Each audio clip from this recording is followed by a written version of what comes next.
నమస్తే. స్వాతంత్ర్యం వచ్చి ఇన్నాళ్ళు అవుతున్నా కూడా మనకు ఇంకా ఆ బ్రిటిష్ వాడి వాసనలు పోలేదు అన్నది వాస్తవం. చట్టాల నుంచి కొన్ని అలవాట్ల వరకు వాడు వదిలి వెళ్ళినటువంటి దరిద్రాన్నే మోస్తూ వస్తున్నాం. అందుకే వీలైనంత బ్రిటిష్ విధానాల స్థానంలో మనం స్వయంగా మనకంటూ కొన్ని విధానాలను తీసుకువచ్చే దిశగా ప్రస్తుత ప్రభుత్వం ముందుకు సాగుతోంది అనిపిస్తోంది. తాజాగా కేంద్ర ప్రభుత్వం ఒక సంచలన నిర్ణయం తీసుకుంది. బ్రిటిష్ కాలం నాటి చట్టాలకు చెల్లు చీటి పాడింది. ఐపీసీ, సిఆర్పిసి, ఎవిడెన్స్ చట్టాల స్థానాల్లో కొత్త చట్టాలు తీసుకురావాలని కేంద్రం నిర్ణయించుకుంది. ఈ మేరకు కేంద్ర హోంశాఖ మంత్రి అమిత్ షా లోక్సభలో 3 బిల్లులు ప్రవేశపెట్టారు. ఈ సందర్భంగా రాజద్రోహం వంటి చట్టాలను కూడా తొలగిస్తున్నట్లుగా షా ప్రకటించడం గమనార్హం. కొత్త చట్టాలతో 90% పైగా నేరగాళ్లకు శిక్షలు ఖాయమని పేర్కొన్నారు. దేశానికి స్వాతంత్ర్యం రాకముందు బ్రిటిష్ పాలకుల కాలంలో తీసుకువచ్చిన సిఆర్పిసి, స్వాతంత్ర్య అనంతరం తెచ్చినటువంటి ఐపీసీ చట్టాల ద్వారానే ఇప్పటి వరకు నేరం చేసిన వారికి కోర్టులు శిక్షలు విధిస్తూ ఉన్నాయి.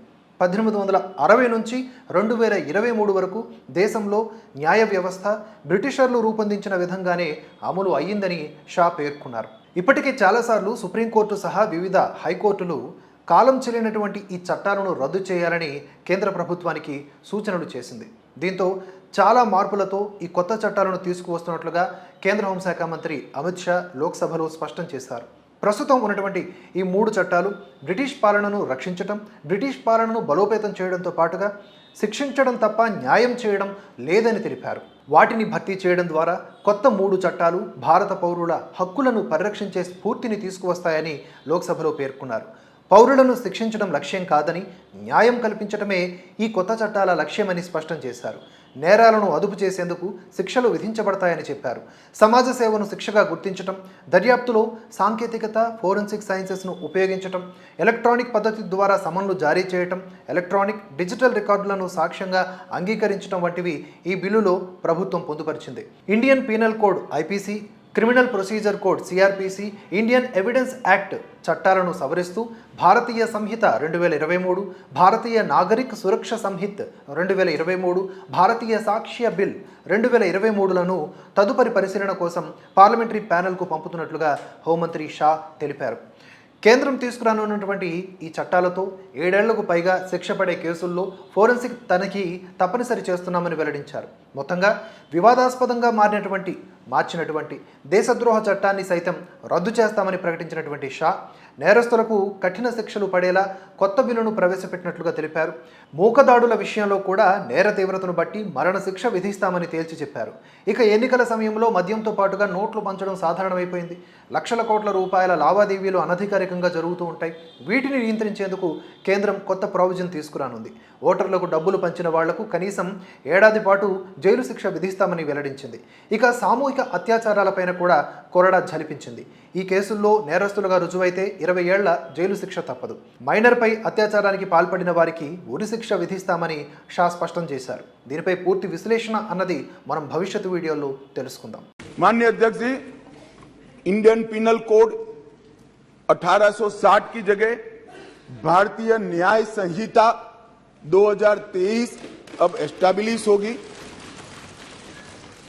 क्रिमिनल प्रोसीजर कोड 1898 की जगह भारतीय नागरिक सुरक्षा संहिता प्रस्तावित होगी और इंडियन एविडेंस एक्ट 1872 की जगह भारतीय साक्ष्य अधिनियम 2023 प्रस्तावित होगा। यह कानूनों की जो कानून रिपील होंगे इस तीनों विधेयक से, वो कानूनों की आत्मा जो है, वो कानूनों का मध्य बिंदु है कानून बनाने का, वो अंग्रेज शासन को मजबूत करने की दृष्टि से कानून बनाए गए थे। अंग्रेज शासन की रक्षा करने के लिए कानून बनाए गए थे और उसका उद्देश्य दंड देने का था, न्याय देने का नहीं था। ये दोनों मूलभूत चीजों पर हम परिवर्तन करने जा रहे हैं। ये तीनों कानूनों को रिप्लेस कर इनकी जगह जो 3 नए कानून बनेंगे उनकी आत्मा होगी भारत के नागरिकों को संविधान प्रदत्त सारे अधिकार जो मिले हैं इसकी सुरक्षा। ये कानूनों का उद्देश्य किसी को दंड देना नहीं होगा, इन कानूनों का उद्देश्य सबको न्याय देना होगा और न्याय देने की प्रक्रिया में दंड वही होगा जहां अपराध रोकने का बोध खड़ा करने की जरूरत है। अपराध रोकने के लिए एक प्रकार की भावना खड़ी करने की जरूरत है। मैं सदन को आश्वस्त कर सकता हूं कि 1860 से लेकर 2023 तक अंग्रेज पार्लियामेंट ने बनाए हुए कानून के आधार पर इस देश की क्रिमिनल जस्टिस सिस्टम चलती रही। इसकी जगह भारतीय आत्मा के साथ ये 3 कानून अब प्रस्तावित होंगे और हमारी क्रिमिनल जस्टिस सिस्टम के अंदर बहुत बड़ा परिवर्तन आएगा।